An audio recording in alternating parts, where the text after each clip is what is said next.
Capítulo 4 do princípio vital.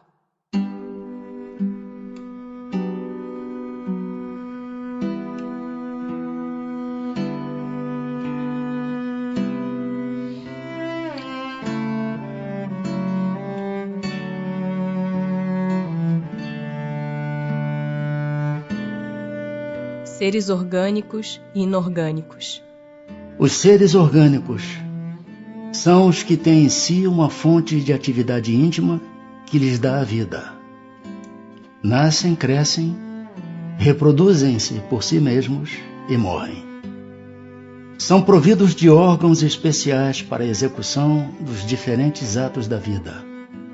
Órgãos esses apropriados às necessidades que a conservação própria lhes impõe. Nessa classe estão compreendidos os homens, os animais e as plantas. Seres inorgânicos são todos os que carecem de vitalidade, de movimentos próprios, e que se formam apenas pela agregação da matéria. Tais são os minerais, a água, o ar, etc. É a mesma força que une os elementos da matéria nos corpos orgânicos e nos inorgânicos? Sim, a lei de atração é a mesma para todos. A diferença entre a matéria dos corpos orgânicos e a dos inorgânicos? A matéria é sempre a mesma, porém nos corpos orgânicos está animalizada. Qual a causa da animalização da matéria? Sua união com o princípio vital. O princípio vital reside em algum agente particular? Ou é simplesmente uma propriedade da matéria organizada? Numa palavra, é efeito ou causa? Uma e outra coisa. A vida é um efeito devido à ação de um agente sobre a matéria. Esse agente sem a matéria não é a vida, do mesmo modo que a matéria não pode viver sem esse agente. Ele dá a vida a todos os seres que o absorvem e assimilam. Vimos que o espírito e a matéria são dois elementos constitutivos do universo. O princípio vital será um terceiro? É, sem dúvida, um dos elementos necessários à constituição do universo, mas que também tem sua origem na matéria universal modificada. É para vós um elemento, como o oxigênio e o hidrogênio, que entretanto não são elementos primitivos, pois que tudo isso deriva de um só princípio. Parece resultar daí que a vitalidade não tem seu princípio num agente primitivo distinto, e sim numa propriedade especial da matéria universal, devido a certas modificações. Isto é consequência do que dissemos. O princípio vital reside em algum dos corpos que conhecemos? Ele tem por fonte o fluido universal. É o que chamais fluido magnético ou fluido elétrico animalizado. É o intermediário, o elo existente entre o espírito e a matéria.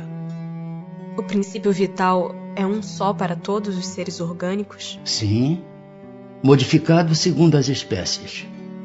É ele que lhes dá movimento e atividade, e os distingue da matéria inerte, porquanto o movimento da matéria não é a vida. Esse movimento, ela o recebe, não o dá. A vitalidade é atributo permanente do agente vital ou se desenvolve tão só pelo funcionamento dos órgãos? Ela não se desenvolve senão com o corpo. Não dissemos que esse agente sem a matéria não é a vida? A união dos dois é necessária para produzir a vida. Poder-se-á dizer que a vitalidade se acha em estado latente quando o agente vital não está unido ao corpo? Sim, é isso. A vida e a morte. Qual a causa da morte dos seres orgânicos? Esgotamento dos órgãos. Poder-se-ia comparar a morte à cessação do movimento de uma máquina desorganizada? Sim. Se a máquina está mal montada, cessa o movimento. Se o corpo está enfermo, a vida se extingue. Por que é que uma lesão do coração mais depressa causa a morte do que as de outros órgãos? O coração é máquina de vida. Não é, porém, o único órgão cuja lesão ocasiona a morte. ele não passa de uma das peças essenciais. Que é feito da matéria e do princípio vital dos seres orgânicos quando estes morrem? A matéria inerte se decompõe e vai formar novos organismos. O princípio vital volta à massa de onde saiu. Inteligência e instinto. A inteligência é atributo do princípio vital? Não. Pois que as plantas vivem e não pensam, só têm vida orgânica. A inteligência e a matéria são independentes, porquanto um corpo pode viver sem a inteligência. Mas a inteligência, só por meio dos órgãos materiais, pode manifestar-se. Necessário é que o espírito se una à matéria animalizada para intelectualizá-la. Qual a fonte da inteligência? Já o dissemos, a inteligência universal. Poder-se-ia dizer que cada ser tira uma porção de inteligência da fonte universal e a assimila, como tira e assimila o princípio da vida material? Isto não passa de simples comparação, todavia inexata, porque a inteligência é uma faculdade própria de cada ser e constitui a sua individualidade moral. Demais, como sabeis, há coisas que ao homem não é dado penetrar, e esta, por enquanto, é desse número. O instinto independe da inteligência? Precisamente não.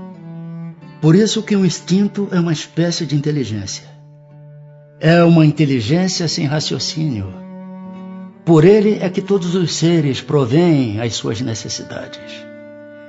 Pode estabelecer-se uma linha de separação entre instinto e a inteligência, isto é, precisar onde um acaba e começa a outra? Não, porque muitas vezes se confundem. Mas muito bem se podem distinguir os atos que decorrem do instinto dos que são da inteligência. É acertado dizer-se que as faculdades instintivas diminuem à medida que crescem as intelectuais? Não. O instinto existe sempre, mas o homem o despreza. O instinto também pode conduzir ao bem. Ele quase sempre nos guia, e algumas vezes com mais segurança do que a razão. Nunca se transvia. Porque nem sempre é guia infalível a razão?